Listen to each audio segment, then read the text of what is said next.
यहाँ पर मैं कोई तुम्हारी नौकरानी नहीं हूँ। तो मैंने कब कहा कि तुम नौकरानी हो? मैंने कहा क्या? लेकिन बिहेव तो तुम ऐसे ही करते हो ना जैसे कि मैं यहाँ पर तुम्हारी नौकरानी बैठी हुई हूँ। अरे यार मैंने सिर्फ इतना ही तो कहा कि भैया मेरी शर्ट प्रेस नहीं है। ये ऐसी तो कोई बात नहीं होगी ना जिसका तुमने बात का बतंगड़ बना दिया। मैं कोई जादूगर नहीं बैठी कि तुमने सारे बोला कि ये काम कर दो वो काम कर दो और सारे काम हो जाएंगे। मैंने कब कहा कि तुम जादूगर हो? मैंने ऐसा कहा? बोलने की जरूरत नहीं होती है ना, तुम्हारी हरकतें बता देती हैं। अनु ये कर दो, अनु वो कर दो, मेरा खाना बना क्या, मेरे कपड़े हुए क्या। अरे मैं कोई रोबोट नहीं हूँ। ऐसा है, मेरा दिमाग खराब करने की जरूरत नहीं, मुझे अभी ऑफिस जाना है। ठीक है, शांति से ऑफिस जाना चाहता हूँ। हाँ तुम शांति से ऑफिस जाओ, घर का माहौल अशांत करके तुम शांति से ऑफिस जाओ और मेरा मूड कैसा भी रहे। अरे तू पागल वागल हो गई है क्या? हाँ तब से बोले जा रही तेरे को समझ में नहीं आ रहा? मुझे ऑफिस जाना, शांति से जाना चाहता हूँ। चुप नहीं हो सकती तू? कैसे चढ़ के आ रहे हो ना मेरे ऊपर तुम। मारोगे मुझे तुम? मारोगे?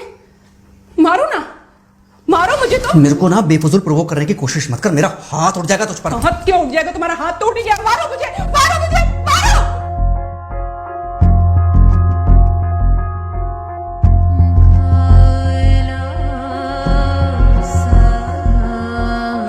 मम्मी। बेटा बेटा क्या हुआ है? हाँ मम्मी मुझे याद नहीं रहता मम्मी, मैं अभी आ रही हूँ। अरे बेटा पर हुआ क्या है? कम से कम एक बार हमको बताओ तो सही तुम। बस बात हुआ मम्मी, हम नहीं रह सकती मैं यहाँ पर। क्या हुआ? इसने हाथ उठाया मुझ पर। किसने? राहुल ने। बेटा तुम एक काम करो, तुम सीधे अपना सामान बांधो और चुपचाप घर चली आओ। तुमको एक मिनट भी वहाँ रुकने की कोई जरूरत नहीं है। सुन रहे हो ना तुम? अरे हुआ क्या, मुझे बताओगे जरा? दामाद जी ने हमारी बेटी के ऊपर हाथ उठाया।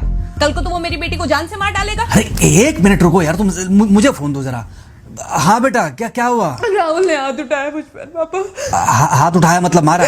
नहीं लेकिन हाथ उठाया मेरे ऊपर। मतलब मारा नहीं? नहीं लेकिन शाम को तो आकर मार सकता है ना मुझे वो गुस्से में था? हाँ बहुत। बेटा तुम तो शांत थी ना, तुम तो गुस्से में नहीं थी ना? नहीं मैंने भी गुस्से में बहुत सुनाया। तो अब क्या चाहती हो?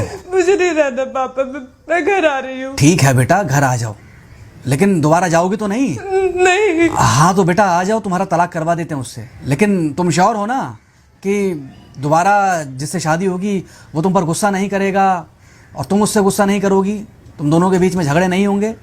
अगर तुम श्योर हो तो आ जाओ, और अगर श्योर नहीं हो तो फिर वहाँ रहो, उससे बात करो जब वो आएगा। ठीक है, आराम से बैठकर मामला सुलझाओ, जैसे तुम्हारी मम्मी और हम बैठकर सुलझाते हैं। भाई झगड़े किसके बीच में नहीं होते? तुम्हारे भाई के बीच में भी हुए हैं, तुम्हारे और मेरे बीच में भी हुए हैं, तुम्हारी और तुम्हारी माँ के बीच में भी हुए हैं। कई बार तुम्हारी माँ ने तुम पर हाथ भी उठाया है, और कई बार ना सिर्फ हाथ उठाया है बल्कि मारा भी है। क्या तब भी तुम घर छोड़कर चली गई थी? बोलो। नहीं। तो फिर अब क्यों वो घर छोड़कर आना चाहती हो? भाई उस घर को भी वैसे ही अपना मानो जैसे तुम इस घर को अपना मानती थी, जैसे तुम हमें अपना मानती थी। ठीक है, शाम को जब वो आएगा तो उससे प्यार से बात करना, जैसे हमसे करती थी लड़ने के बाद। ठीक है? क्या हुआ? फोन काट दिया लगता है। हाँ तो ऐसे कौन बोलता है अपनी बेटी को? अरे भाई आज हम जिंदा हैं तो वो लड़के आ जाएगी यहाँ, कल जब हम जिंदा नहीं रहेंगे तो फिर कहाँ जाएगी? मैं नहीं चाहता कि ऐसे ही वो अपने हालातों से भागती रहे। याद है बचपन में एक बार जब वो गिर गई थी, रो रही थी, और जब मैं उसको उठाने जा रहा था तो तुमने क्या कहा था? यही कहा था कि उठाना मत उसको। अगर आज तुमने उठा दिया उसे तो वो हर बार गिरने के बाद रोएगी और ये इंतजार करेगी कि कब तुम आकर उसे उठाओगे। फिर क्या हुआ था? फिर क्या हुआ था? फिर थोड़ी देर बाद रोने के बाद जब उसे लगा कि तुम नहीं आओगे तो वो खुद ब खुद उठ गई थी। क्या उसके बाद जिंदगी में जब वो दोबारा गिरी, रोई, उसने मेरे आने का इंतजार किया? नहीं किया, बल्कि हर बार खुद ब खुद उठ जाती थी। हाँ तो बस जो तुमने उसके बचपने में किया आज वही मैं कर रहा हूँ। आज जल्दी आ गए ऑफिस से? हाँ एक्चुअली ऑफिस में कोई बहुत ज़्यादा काम था नहीं तो इसलिए। पानी लेकर आऊं? नहीं कोई बात नहीं, सॉरी मैं सुबह थोड़ा ज़्यादा ही हाइपर हो गया था। सॉरी, मैं भी गुस्से में कुछ ज़्यादा ही बोल गई थी। एक्चुअली मुझे समझना चाहिए कि तुम दिन भर इतना काम करती हो तो। मुझे भी समझना चाहिए कि तुम भी बाहर रहते हो, इतनी सारी परेशानियां होती होंगी। आगे से तुमको शिकायत का मौका नहीं दूंगा। तुम कहाँ शिकायत का मौका देते हो? मैं ही कभी कभी ओवर रिएक्ट कर देती हूँ, नहीं करना चाहिए मुझे।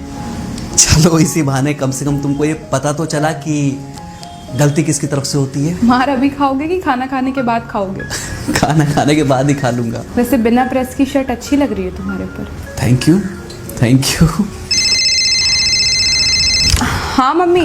हाँ बेटा, दामाद जी आ गए क्या? मम्मी जी नमस्ते। खुश रहो बेटा, खुश रहो। बेटा सब नॉर्मल है ना? हाँ सब अच्छा है मम्मी। हाँ अच्छा ठीक है मम्मी, मैं अभी रखती हूँ। वो अभी अभी ऑफिस से आए ना, तो इनके लिए थोड़ा चाय बना देती हूँ। क्या हुआ? कुछ नहीं, कह रही थी कि अभी अभी ऑफिस से आए और इन्हें चाय पिलाती हूँ। देखा देखा, जरा से गुस्से में अगर पानी ना डाला जाए तो घर बर्बाद होते देर नहीं लगती। अरे पति पत्नी के बीच में तो वैसे भी नहीं पड़ना चाहिए। जहां आप बीच में पड़े बस वहीं से दूरियां बढ़ी। अरे आजकल के जो माँ बाप है ना, इनका बड़ा योगदान रहता है बच्चों के तलाक में। पति पत्नी है, लड़ेंगे नहीं तो समझेंगे नहीं, समझेंगे नहीं तो ये नहीं समझेंगे कि जिंदगी में एडजस्ट करना कितना जरूरी होता है, घर के अंदर भी और घर के बाहर भी। वही तुम्हारी पुरानी बातें है ना। मेरी इन्हीं पुरानी बातों की वजह से हम आज भी साथ हैं।